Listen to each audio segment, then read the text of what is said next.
Coffee Break Read, Aelwen's New Word.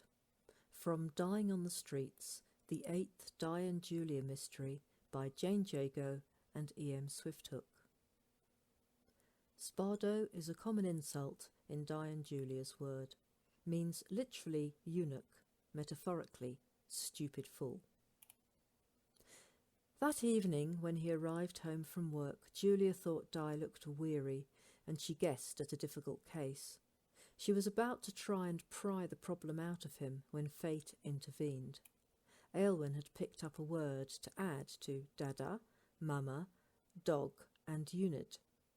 When Di bent to pick her up, she held out her little arms and carolled delightedly, "Spardo! Spardo! Spardo!" Julia laughed until she all but cried, and Di wasn't much better. "Where did she pick up that little gem?" he asked. She and Lunid were out in the garden taking the air when one of the apprentice boys fell off a ladder. He wasn't hurt, but he fell into Cookie's herb garden, and that was about the least offensive thing she called him. They all thought Aelwen asleep, but, as you can hear, and she enunciates it so clearly, Lunid and Cookie are mortified. She watched the tension seep out of Di's shoulders and felt grateful for that, deciding to leave the thumbscrews for a later occasion. Instead, she watched indulgently as Di and his daughter lost themselves in some rough and tumble and tickles. When she judged the baby to have had sufficient excitement, she held up a hand. "If you and your potty-mouthed daughter are quite finished, I'll get Cookie to serve some food."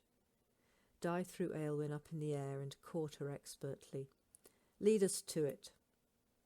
As they sat down at the table, Cookie bought bowls of savoury stew with fresh bread, yellow butter and sharp local cheese. Once she was sure Aelwen's portion was properly cool, Julia put the bowl in front of her and a small spoon in one chubby hand.